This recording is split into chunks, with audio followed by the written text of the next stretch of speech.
What's going on, everybody? This is Wacky Wilson, and as promised, every Saturday a video is released featuring the game of the month. This time we are doing a hints and tips video on how to get your civilization up and running. So let's get into it, shall we? Okay, so right away we are in the game.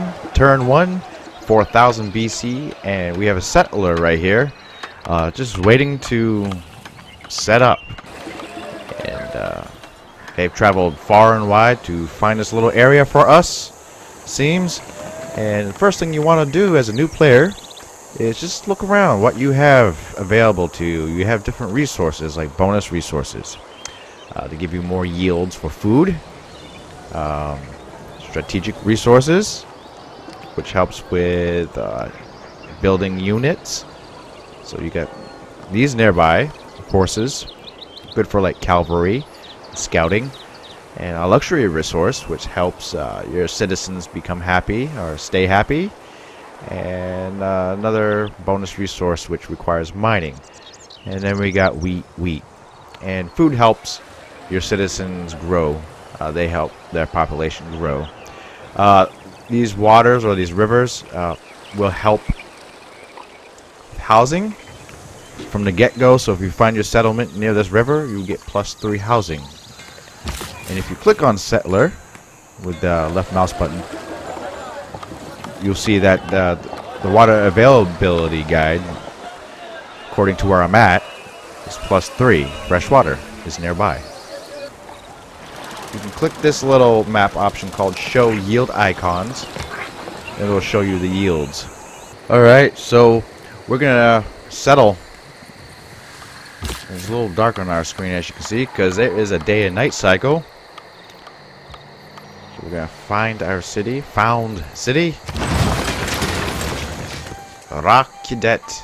Alright, so right away on our city, you see what our city can harvest and produce. These little stats, these little numbers, is 1 that you see here. That shows you the population. Up here, next to the shield, is your defensive strength. And this little green, I don't know if you can see it, green number is how many turns until your next population growth. And it's all based on your surplus of food. We're still on turn 1. After your city is found, your first form of government is being worked on in the background, called Code of Laws. So we are going to build, this is where you're going to have to decide what you want to do in the game right off. Do you want to focus more on a strong military presence, or do you want to have scouts to go around the map quickly than your standard warrior here? Do you want to build a builder, which will actually start making you farms and increase your housing, increase your food output? And I am going to choose to have a builder, since we have a lot of nice land nearby. Also on turn 1, my warrior is going to help scout, so that's what I'm going to do. Now each hex has a movement cost, and a unit has a movement cost. So with this warrior, the warrior has a movement of 2.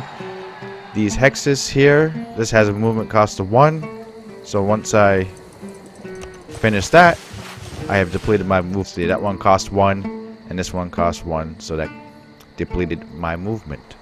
Alright, so also in the beginning when you're playing this, if you've already looked around to see what kind of resources you have available to you, you can choose what kind of resources your citizens can play with. Give you the maximum output that you really need. Turn 1 is probably very beneficial to keep that in mind. So you just go to manage citizens here. You do that by clicking city state, and you can just delegate where you want them to go. Let's say you want them to work that for food. More food means more citizens are going to come. Less turns for more citizens to come to your aid to fill these slots. Other options that are at your disposal as well is to purchase tiles. And in the game, you'll be able to gain gold to buy these tiles. So they cost right now 50 gold, and it gets a lot more expensive along the way. The next option during turn 1 is you want to figure out your tech tree. And I believe we've already discussed that we have a lot of wheat, a couple of tiles of wheat. We have a lot of farmland, and I believe we can benefit from increasing our housing as well. And pottery is a good choice to start off with. It allows the harvesting of wheat and rice, and we do have rice nearby. And once we complete pottery for 9 turns, we will be able to have the ability to build a granary and gain +1 food and +2 housing. Do everything that you can within these small confines of your borders, and then expand out. Also, you have your toggle city details, and it shows you how much food you are producing per turn and how much is being consumed. With the surplus, it helps attract more people to come to your city, and it also gives you a modifier to help with certain things, especially amenities. And another thing to keep in mind too is looking at your empire, looking at the leader who's leading it. You can see the bonuses being made, and this may help with your in-game goal for your winning strategy. So as you can see with Cleopatra, trade routes are going to produce more gold for you, and trade routes that go to Egypt itself from other civilizations, they're going to give us gold if we give them food, which will give them food anyway. And we also get the feature ability called Ateru, which gives 15% production towards districts and wonders if placed near rivers. Floodplains do not block placement of districts and wonders, and we get unique units and such.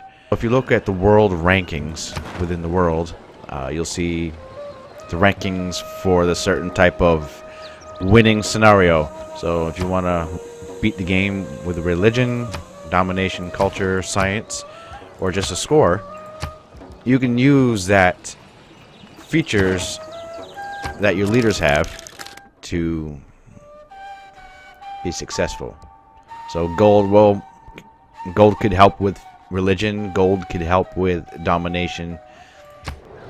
The choice is yours. Those are some of the things that you can do within this game. If you have just noticed here, I've changed the builder into a scout instead, because we found out that Cleopatra really benefits from trade. So we're gonna have scouts produced just to see what's around the map, and maybe get some more military units out just in case there are barbarians. And just make sure you keep an eye on your resources and build off and go crazy. You know, build your empire. Have a plan. You know, do you want to dominate? Do you want to spread religion? So on and so forth. Well, that's all the time we have for folks.